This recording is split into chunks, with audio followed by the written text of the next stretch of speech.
We are the Association for Child and Adolescent Mental Health, or ACAM for short, and this is ACAM Learn. Welcome to Mind the Kids podcast. What does it mean for children when trauma ripples through generations, and how can social support create hope for better outcomes? This episode is called Breaking the Cycle: Prenatal Substance Misuse. Prenatal exposure to substances such as alcohol, tobacco and cocaine might not sound like the cheeriest of topics, but today's guest frames her research featured in JCPP in a powerful and uplifting way, offering real hope to those affected. I'm Mark Tebbs, I'm your host for today. I've kind of spent my whole career working in mental health, from frontline service delivery to Director of Mental Health Commissioning. I'm currently a chief executive for a charity. I'm a trustee for another mental health organisation. I'm a career coach, and I'm delighted to be hosting these podcasts because we get to speak to clinicians and academics at the forefront of children and young people's mental health. Today I'm joined by Dr. Meeyoung Min, Associate Professor of the University of Utah. Meeyoung has spent her career unravelling how a child's own childhood maltreatment and prenatal substance misuse, especially cocaine during the 1990s epidemic, shape child development over time. Maternal trauma fuels psychological distress and harsher parenting, rippling into the child's own emotional and acting out behaviours, while prenatal exposure independently rewires stress responses in the brain, heightening risks. But social support and early intervention offers real hope to kind of break that cycle. So let's get started. Meong, really lovely to be speaking to you today. Thank you. Thank you. Great. Let's start with some introductions. So it'd be great if you could introduce yourself, maybe say a little bit about your research interests, and if there's anybody that you collaborated with on the paper you'd like to give a name check to, then here's your opportunity. Great. I'm Dr. Meong Min. I'm Associate Professor and Bell-Stafford Endowed Chair of College of Social Work at the University of Utah in Salt Lake City in the U.S. My research area is substance-using mothers and their children. And my wonderful longtime colleagues, both Drs. Lynn Singer and Sonia Minas, are professors from Case Western Reserve University in Cleveland, Ohio. And two other people who collaborated on this work is Dr. Junyoung Kim, who is assistant professor at the University of North Dakota, and Roja Kim is fourth year doctoral student at the University of Utah working with me.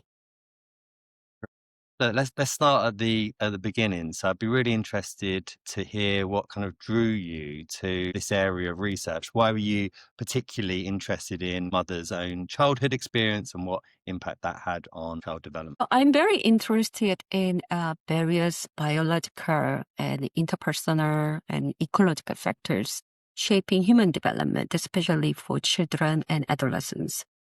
So after spending some years studying and documenting the pervasive and very negative impact of childhood maltreatment across multiple domains of mental and physical health, it was just so natural for me to ask what happens to the next generation.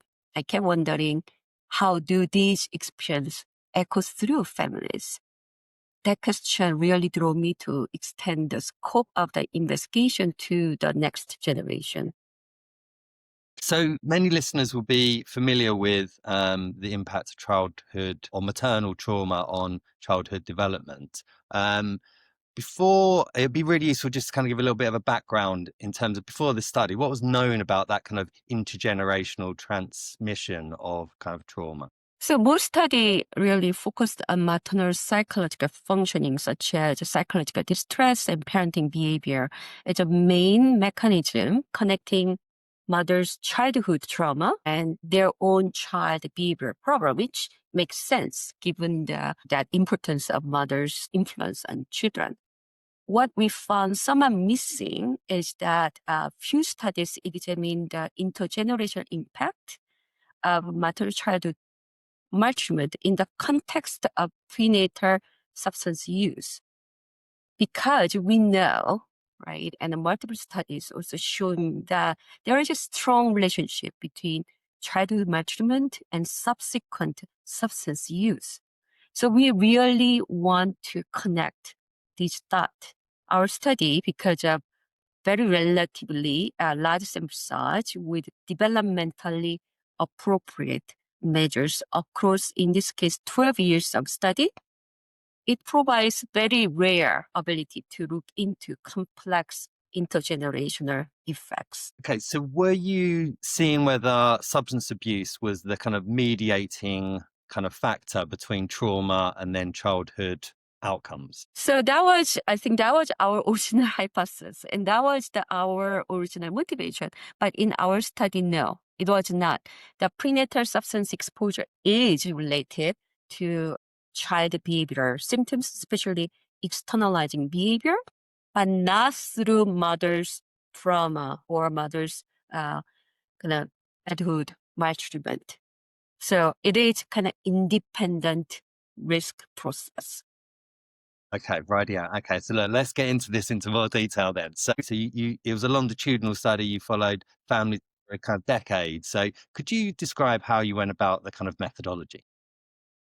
So I was lucky to involve with a really very well established team focusing on mothers' abuse during pregnancy and how that impact child development over time.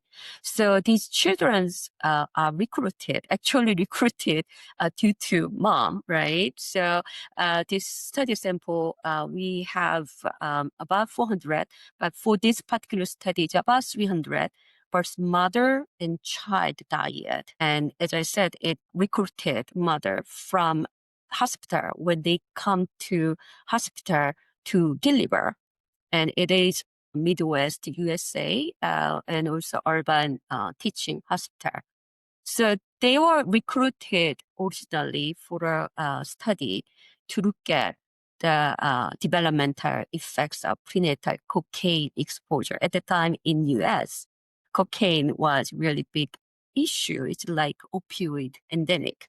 So a lot of people nervous about what is their outcome. So that is the kind of part of kind of historical motivation at the time. And this study sample primarily Black and very poor, getting public assistance. And about 40% of mothers didn't finish high school. And the issue is that the incidence of child maltreatment tended to be higher in substance using women.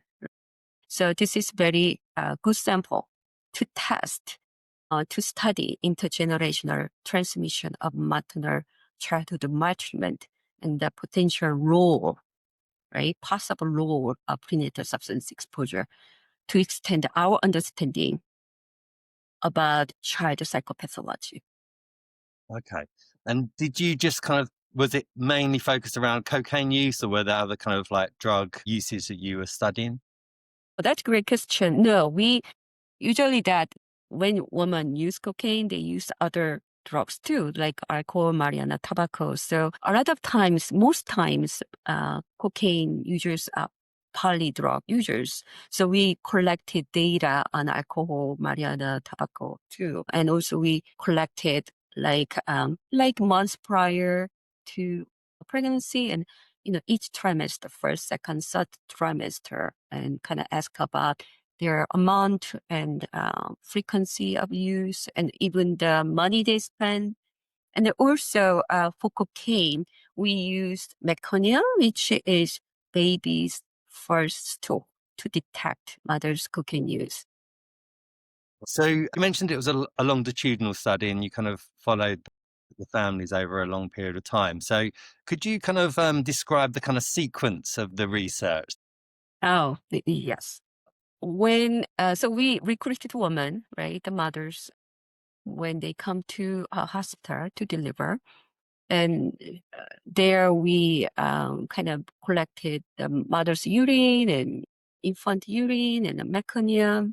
And then about a month later, we invite them to come to university-based lab. So that's about the child became about a month old.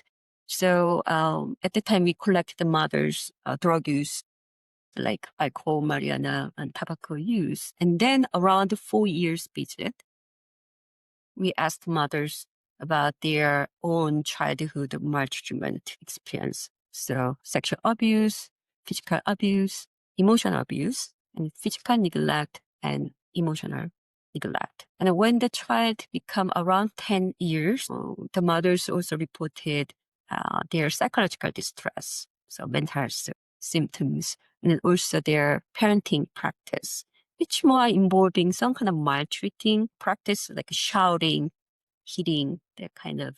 And then when child turned 12, which is really early beginning of adolescence, we asked both mothers and child about the child behavioral symptoms. So when we say that behavioral symptoms, we can say that there's two types of symptoms. One is internalizing, which kind of refer to depressive symptoms, anxiety, and psychosomatic symptoms. And externalizing behavior is more like aggressive behavior, acting out behavior. So we ask those things to both mothers and child because that provide more complete picture of understanding child behavior.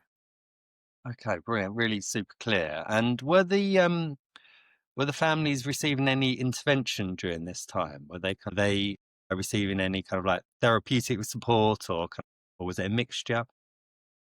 So that we didn't really kind of provide any kind of treatment or therapy. However, we provide some resources if the family kind of like to do that. And then also we have on-site psychologist. So if there's any kind of incident requiring some attention from professional, we have in-staff. So yeah, and then also for this family, you can see that it is very extensive study. So they usually comes around 9 a.m.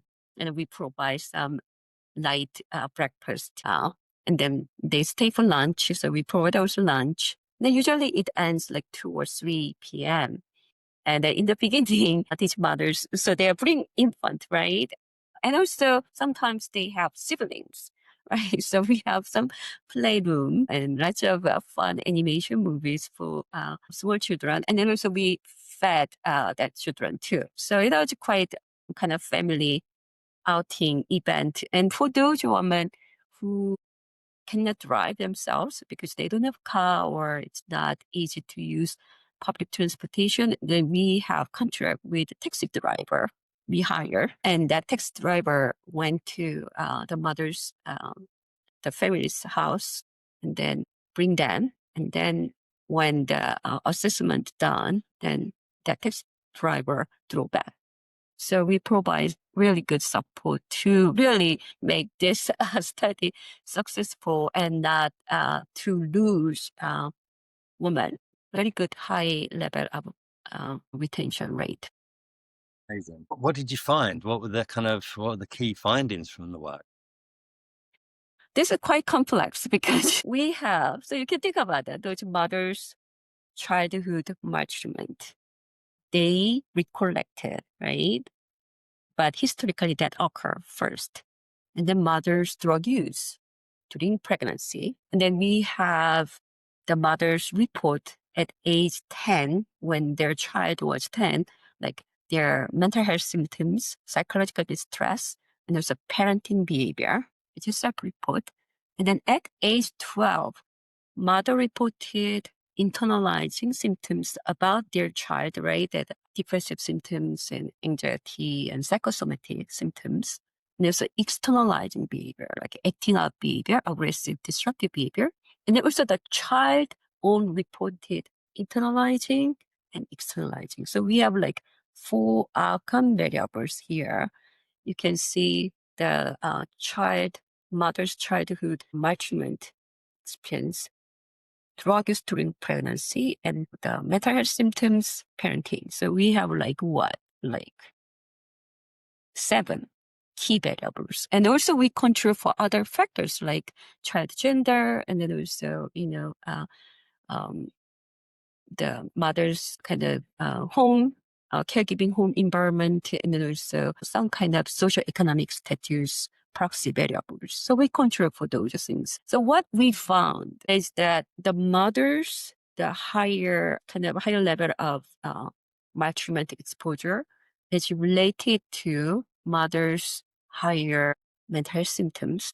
And that is related to mother-reported child internalizing, externalizing behavior. And also, then how about that those adolescents, the child-reported internalizing, externalizing behavior, that was directly related to from mother's childhood maltreatment.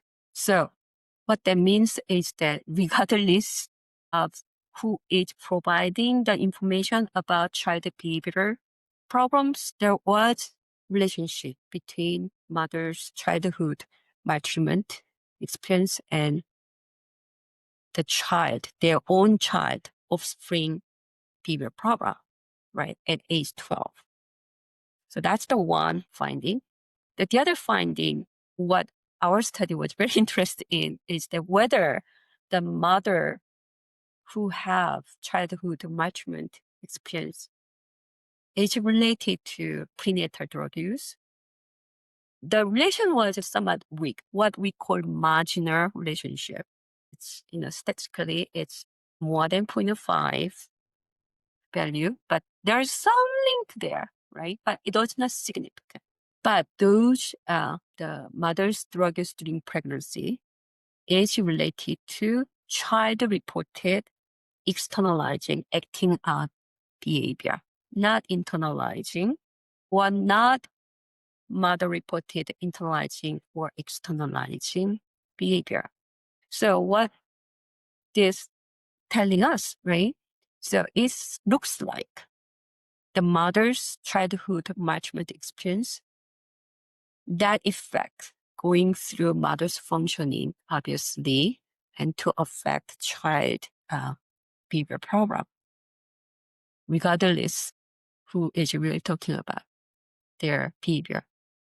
However, prenatal substance exposure, the mother's substance use during pregnancy, we know that that is kind of somehow change the brain development in utero. So it changed functioning of and also structure of the brain, and it may be more likely to dispose the child brain to be more sensitive to stress, and that is showing at age 12 in our study. Okay, rightio. That was a great explanation.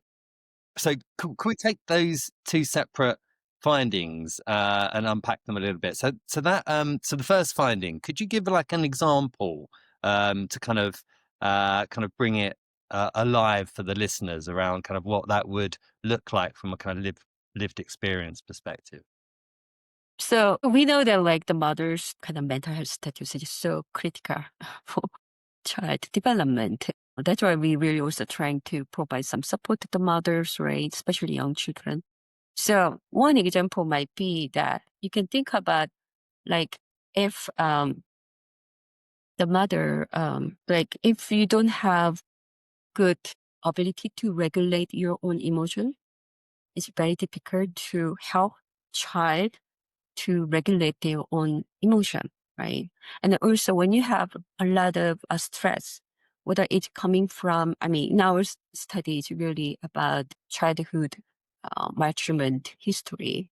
But when you don't have really good way to regulate, and you are still deal with some aftermath effects of childhood maltreatment experience, you may not be able to available emotionally to your child, right? And then also because of that, you tend to use more coercive disciplinary parenting practice, right? And also you are less likely to monitor your child, where they are and who they are talking to. So that is the really some issues. And then also, mother and child, right? Child learn from mothers, right? Mother usually model how to process and interpret the stressful event, right? And the mother cannot really help child to deal with that because they don't have their own ability to do so. So it is very, I know we don't want to blame mothers, but given the proximity, right, it's really important that mother can really showing that how to regulate some emotional kind of situation, and especially during stressful time. Yeah. And was that consistent across kind of like boys and girls? That's a very good question. That's one of the area I'm very also very interested in. That kind of can be. I think it is. I mean, there is a really mixed findings. So sometimes mother tended to. I think also it's kind of cultural differences. Like coming from, I'm from South Korea. The mother maybe treat that boy and girls somewhat differently, and also there may be some innate differences for boys and girls. So, but I think it is kind of similar, but it's very mixed. So one kind of interesting one is that one time our team studies the parental monitoring. So we also asked that parenting monitoring to mother and also children. So the mother answered that, it is kind of question that how I think I monitor to my children, right? For children, how they think that my mother monitor, is that successful or not, right? So when you look at that, it's the same question, but it's different informant again about their parents monitoring. And the correlation is around point 2.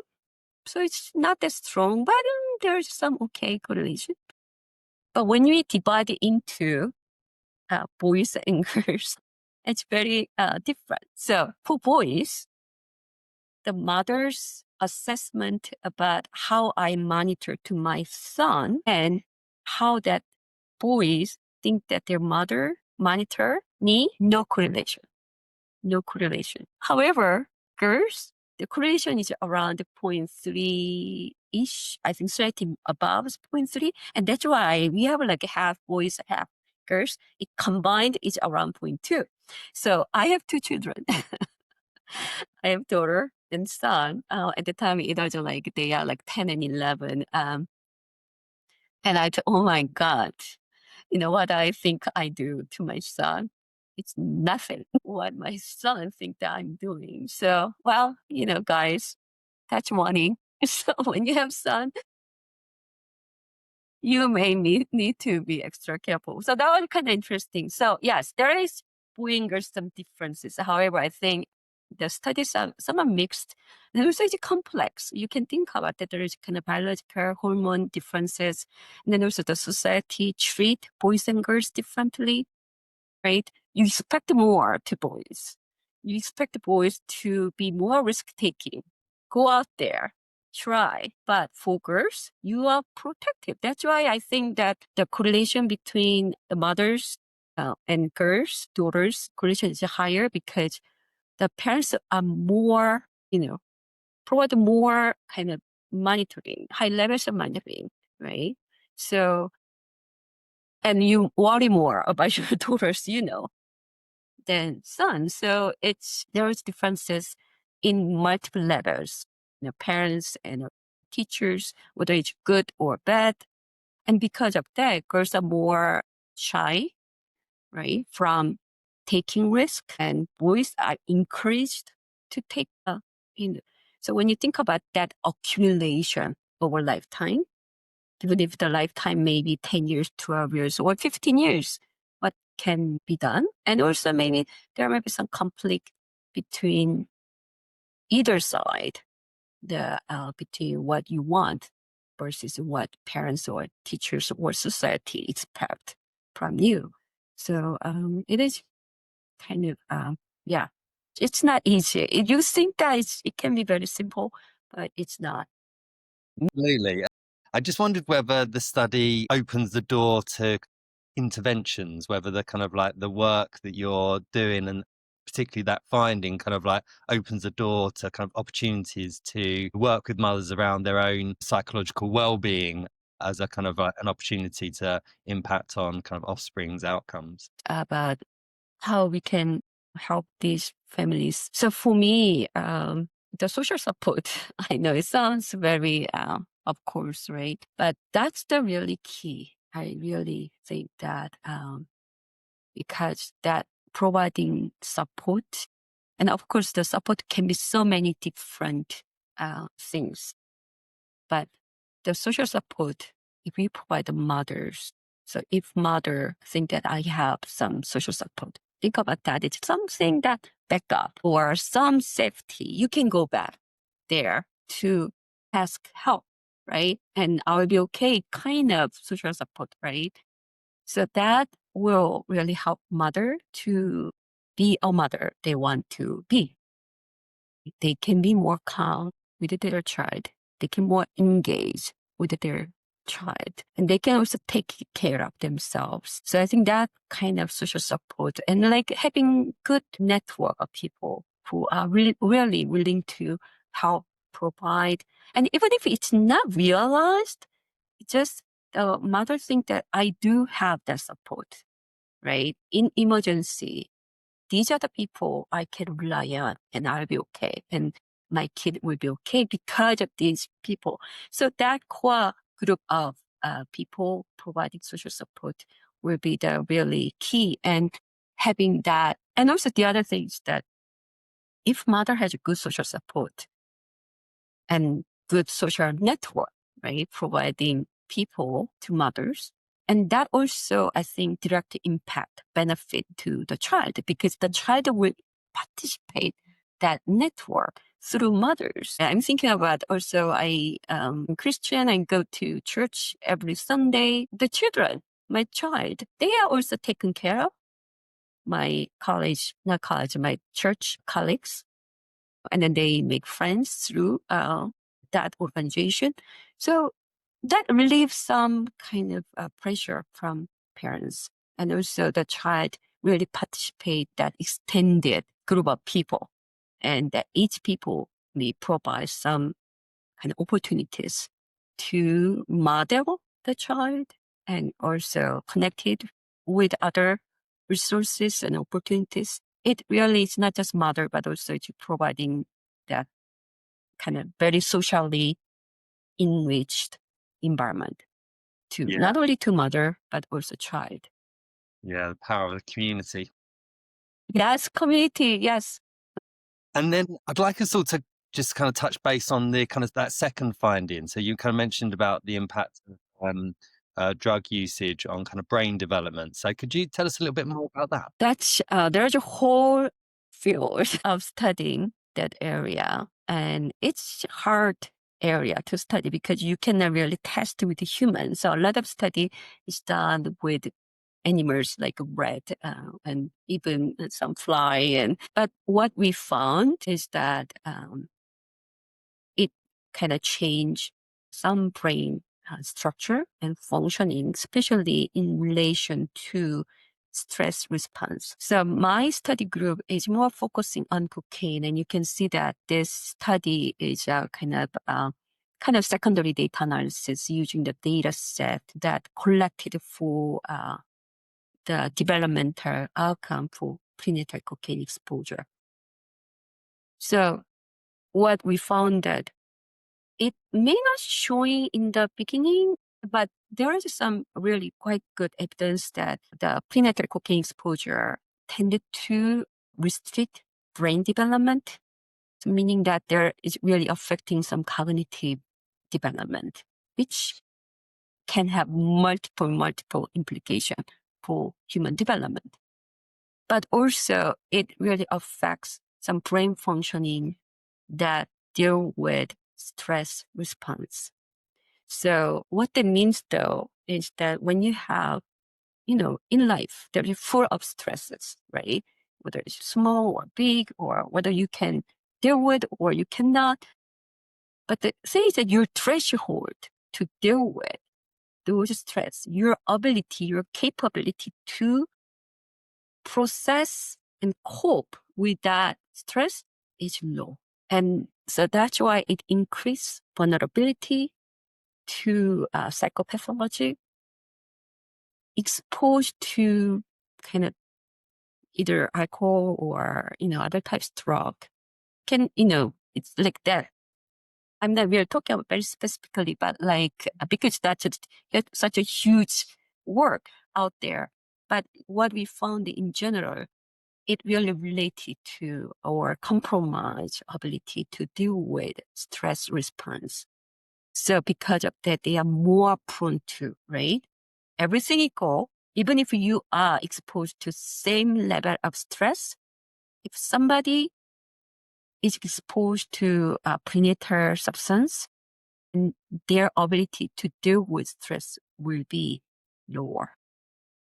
So it increased the vulnerability to mental health problem down the road. And of course, it's not deterministic. I want to emphasize that it's not done deal. No, it is like you have your life.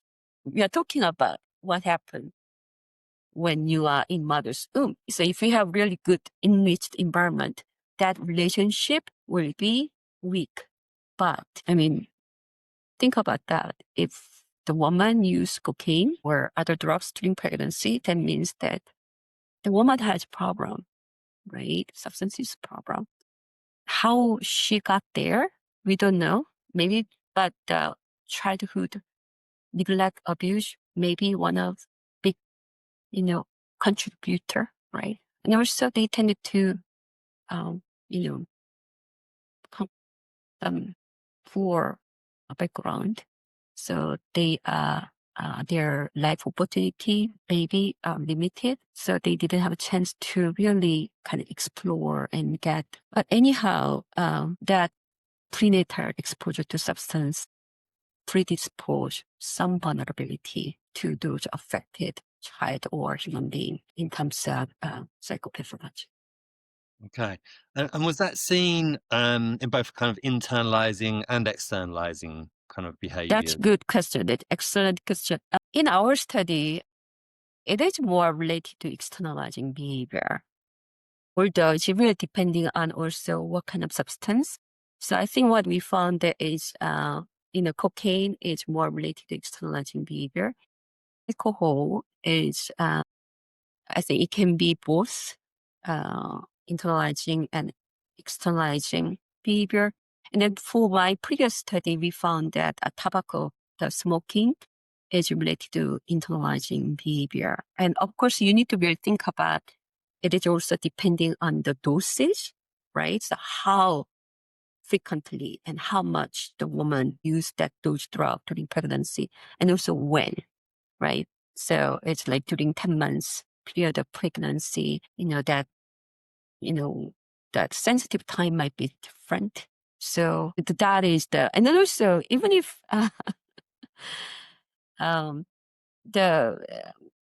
even if the two children may be exposed to the same amount of, let's say, alcohol or cocaine, maybe it's different how the child body process that drug will be different, and also how the mother's body process the drug, and then also go to the child, it will be different. So there's some kind of degree of variability and how it really showing up, right? But we know that from multiple studies that there's no safe level for drinking or drug use, because you don't know how your body and how your child body respond. Yeah. Okay. It's such a complex area. I just kind of wonder how how do you kind of control for so many kind of variables? Yeah. Right. Such a great question. Yes, we struggling. I think everyone, every researchers struggling as long as you're working with the human population, right? Unlike rat or mice, you can really control, but for human, you cannot do that. So what we do, you collect the data that's related to substance use as much as possible. So all those social economic variables and also life event include that childhood maltreatment history, and also the child-mother relationship, and also neighborhood characteristics, and like mother's IQ, vocabulary abilities, and that neighborhood, how the neighborhood provide, we call those, ecological asset, how your peer and your school, you name it. We have so many variables and it is really challenging. I don't want to, undermine that amount of challenge and the amount of effort to try to control and document so we can really say with some confidence, yes, this is what we found, and it's more likely this is what we think. But that's the what, and it's not just our court. There's kind of multiple study group trying to struggle with that question, and we try to kind of teasing out those confounded and nested, correlated, right, co-influencing factors. I'm just wondering, did the study uncover any kind of protective factors? Kind of were there any things that kind of like stood out in the research that were kind of protective for kind of better kind of offspring outcomes? That's very good question. And I think that the field is really heading to that direction. So we have in our particular study, we collected information about we call developmental asset. So that developmental asset has two kind of groups. You get two categories. One is internal asset. Now you can see a lot of internal, right? It's an internal asset, and the other one is external asset. So internal asset is more like the child own strengths, the self-esteem. This is children. So commitment to learning, positive value, honesty, the positive identity, the future orientation. So that's the internal asset. So it's like own individual's intrinsic strengths. External asset is the ecological asset. So that is kind of related to how my neighborhood or my neighbor think about me. If I am in trouble today, intervene to help me, that kind of thing. And also my teachers, my school, and my peer, whether my peer is more proactive and pro-social, meaning that they don't drug or they don't, drink. And also my parents, whether my parents spend enough time with me, whether we have dinner together every night or in this couple of nights per week, that kind of thing. So we have those asset variables and then how that kind of related to all these kind of bad outcomes, meaning behavior problems. And also we have substance use variables. Yeah, that is. And then also we collected the mother social support. I mentioned that, and that, those mother support and also a lot of times those protective factors are also opposite of the vulnerabilities. So whether the monitoring, whether you have the parents monitor you in higher level compared to lower level. So those things are there, but it's given because of the nature of the research question to start with, which is mother's drug use during pregnancy, it more really focused on that some kind of problems. So, yeah. And so did you kind of get a sense of there being kind of key moments where kind of like interventions could be kind of most effective? Was there kind of like a sense on that kind of developmental kind of period that you studied, where there are kind of points where there are kind of lots, more opportunities to kind of intervene and change the course? That's really excellent if we can do, right? So I think I really like to focus on early times so kind of during pregnancy and also that postpartum, early motherhood, that's the really golden time for us to intervene because that's the time that mothers really also highly motivated to get better for their baby. So that's the time that we can really intervene and to deal with some unfinished business, like, childhood trauma, the mothers, right? And then also substance use problems. And also some psychiatric or psychological distress coming from those substance use and also trauma history. And also supporting the mother's parenting skill, right? Because think about that. It's very daunting to have a tiny human being with you, right? It is. It is daunting for anyone. It was daunting for me, right? I'm highly educated with a PhD, but it was daunting. So, so I think that's the really a time that we really need to invest. Of course, there's other time point, right? Everybody is ready for that time point, but um, I think that is the really, for me, a golden time because mothers are more motivated, and also we have there was a kind of foundational years for the child. And we already know that the nurse visit program for those early, like first, 30 days, just visit to the new mom can be very beneficial and have great outcome. And I think that should be really strengthened and then, but also expanded, especially for these women who used to drug, who used drug during pregnancy and having some challenges, psychosocial challenges. Yeah, brilliant. I'm just wondering whether you've got any further research kind of like in the pipeline or in these kind of questions in your next projects. My next project, for I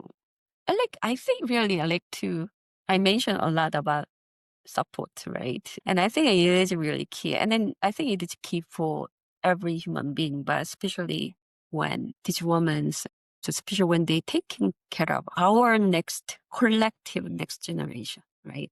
We should help them. So what I like to really kind of do, and also what other people, other researchers who are in this area kind of like to do is that kind of providing some more specification about support.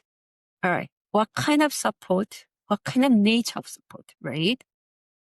And when, to whom, right? So what kind of specific support to what kind of types of families and what time developmentally? So kind of honing, refining the nature of support and timing and also types of family. We have so many different types of family, ethnic differences, and also some families just mother-only family, right? And some mothers have great networks, some mothers, they don't, right? So honing those specific things will be really help us to prioritize what kind of intervention should be prioritized and what is the really optimal timing to implement such intervention.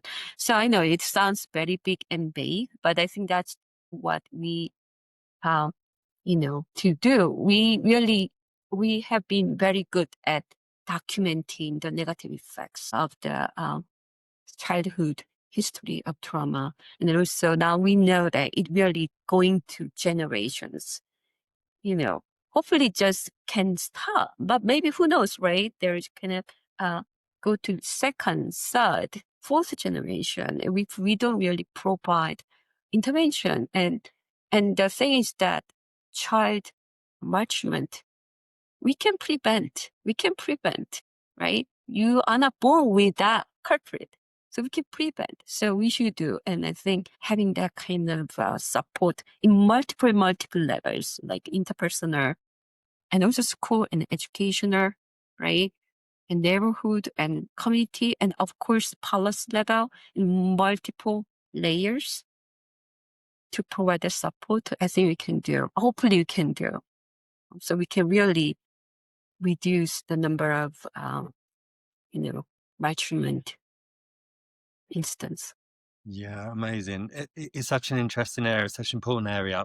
Is there a place where listeners could go to if they're kind of like wanting to, keep track of your work, or kind of like is there a collective that are really, a kind of focal point for kind of collecting kind of data and research and influencing the kind of policy area? Oh, that's good. Question, I don't know. It's I consider myself as a researcher who kind of provide rationale and justification and the direction. But I think there is really kind of multiple agencies and organizations to support to providing services. And then the thing is that there is kind of a support for the children who really kind of have some verified evidence, but that can be very late. And then the mother's history of childhood maltreatment, it's not really obvious, right? You don't see that. You only see that some kind of like the mother's behavior, parenting, and we don't know that certain types of parenting, where it coming from. And it may coming from so many different directions, and that her childhood history may be one of many sources. So it's how we can focus on. It's really kind of providing parenting support for mothers who struggle. And then also an obvious group will be the women who are using substance and there's a lot of women for that reason they lose custody. And that is also then the child go to foster care system. And so all those things are connected. So when I think about those support, maybe it's very difficult to identify the mothers with the childhood maltreatment history, but so you need to really extend the net to provide support. So those women can be part of the recipient of the services. Yeah. So we're coming to the end of the podcast. We could keep on talking for ages, I'm sure.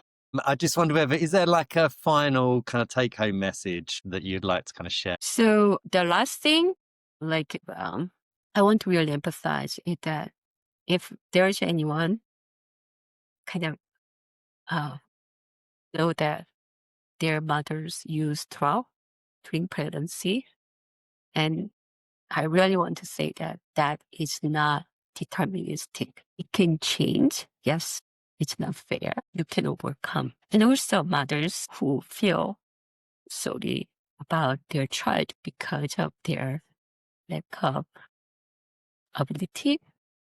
It's not their fault. Somehow society wouldn't help you, but you can also change yourself.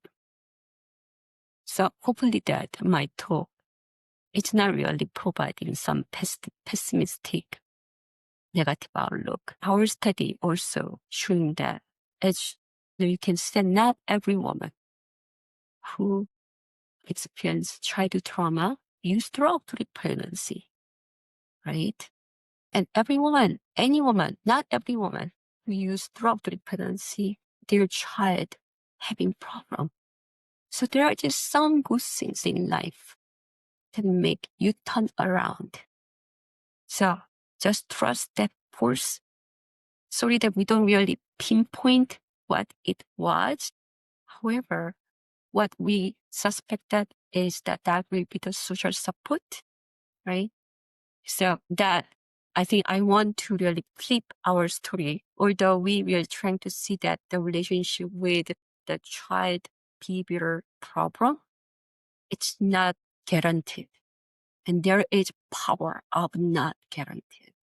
So stick to that piece of the story, and hopefully that this talk provided that kind of different kind of reframing to understand the story. Thank you for kind of sharing such a heartfelt final reflection. It's been a really great conversation. It's been lovely speaking to you. Thank you so much for this opportunity. I'm so grateful that my study have additional outlet to public. Thank you. Thank you so much. What an incredible closing message from Meeyoung. It was really touching and inspiring. So I do hope you take a closer look at the paper and her work. It's been a real honor to talk to her today. As always, please leave a comment, a review, a suggestion. Please share these podcasts with your friends and colleagues, and also sign up for the ACAM Learn account. You can get this at www.acamhlearn.org, and you'll be able to get a free CPD CME certificate for listening to any of the podcasts. Next week, we're off to Michigan to speak to Professor Adrian Belts about the adolescent brain cognitive development study known as ABCD, its use and misuse.